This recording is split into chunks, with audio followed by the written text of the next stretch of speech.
those contradictions before we can even get into the space of a new world. Because like there are a variety of different points of difference. In a world, as opposed to an organization or a movement, in a world, everything is there. And it doesn't have to synchronize. We don't have to be on the same page in a world. But because I respect you, it's cool for you to do whatever you want to do. I mean, when we come together, that's cool. When we're not together, that's cool. But the idea of unity as a prerequisite is a stifling paradigm because it's not happening. I mean, we are people of personality, and we bring that to whatever we do. And often we have the same idea, but our personalities will get in the way of us even seeing it. I'll suggest an idea, and people will reject it. Well, why would you say it that way? Well, you know, why would you use that word? And that has nothing to do with it. And we get, you know, so... See, that's when you let your ego get in there, I think. You think back to the Black Power movement, and you look at, oh God, but, I can't remember. I can't remember the name. H. Rap Brown. Okay, well, H. Rap Brown was in it, Huey P. Newton and Stokely, all of them. Stokely had to leave that group. Yeah. Lerone Bennett, who was part of Ebony. All I'm trying to say is sometimes, your point is well taken. But I think what I saw was egos getting in the way of what the main cause really was. So I think that if we can stay focused, and you can have these different groups, but to have that common good, but when you start doing that infighting, it's almost like being in a church.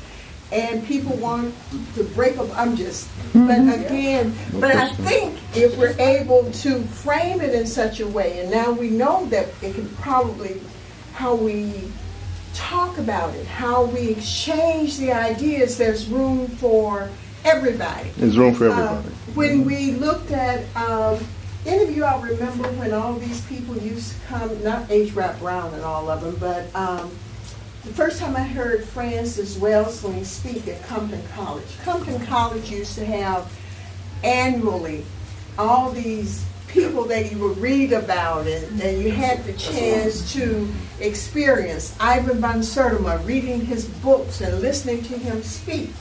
I think it was They Came Before Columbus. Yeah.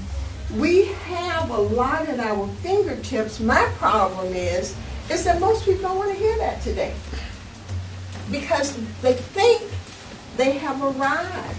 So to use some of what you're doing, say in your classroom, that might be the way we can reach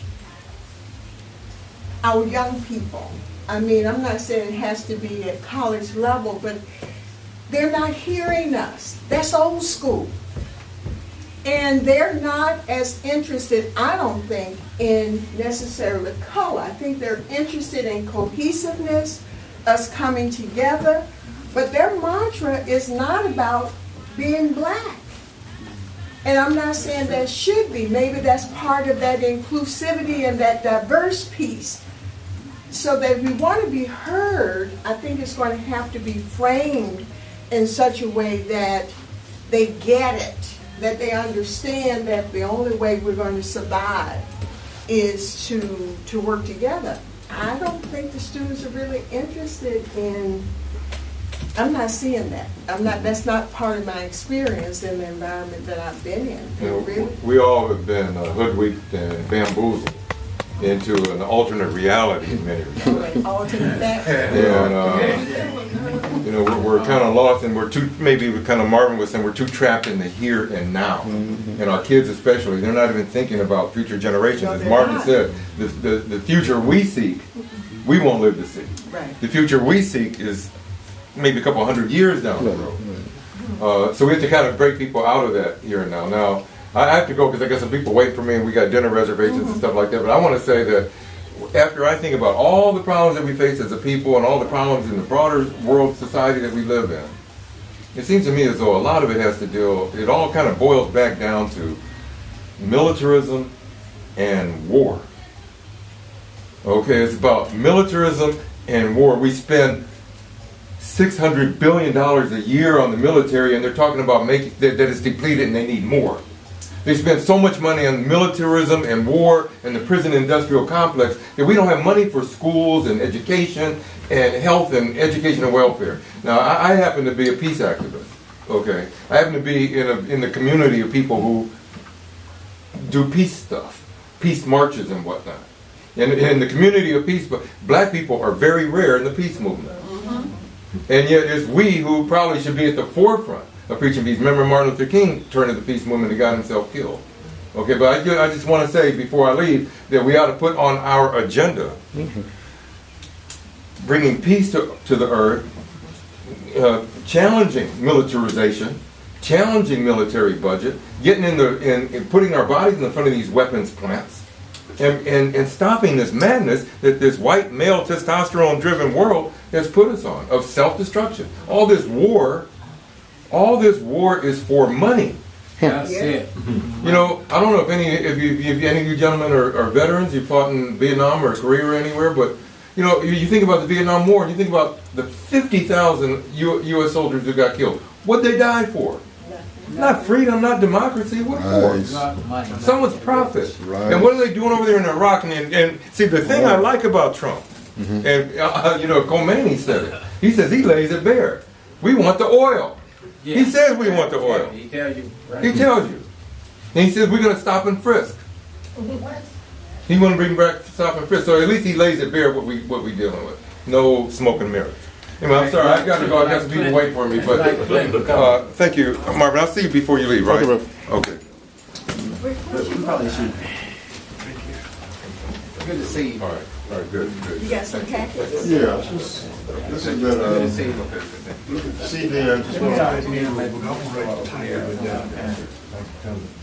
Where's the book? Which one? His or this book? He said it. Oh, he His book will be an essay. Okay, but yeah, he got it. Yeah. that was his book, okay. But what did you say? What do I think? So this is an I think y'all right. I think there's a lot. It might not play in your My generation, I'll play something. Put it in your computer. especially for our elders, And the lived in a playlist time is where there also. there were community, local-based institutions and hubs for the sharing of information, of ideas, and building a collective knowledge. But I also think there's a lot that we can learn from young people. I feel like Courtney was kind of pointing out at the beginning of our conference, you know, when we look at a lot of the movement building that's happening locally throughout the country, a lot of young people are really active in terms He's of always trying to play me down. asking any of these questions, looking at history, and as well as trying to figure out how do we utilize technology. How do we seize education away from public schools and create whole other kinds of spaces for it? Redefine what education is in a more holistic way. So I think Find you. but I also think these spaces too to talk through contradictions and issues that exist between us in an open and loving manner. But you know, and it always has been. No, I bought this from him in London. So I don't know if it's, you know. futurism with Black Lives Matter. But he actually wanted to probably get to him. That they are parallel. Great lecture, Marvin. Thank you so much. Thank you all. Thank you all. That was good. You're very passionate. You see my show. No, I hadn't heard you quite like that.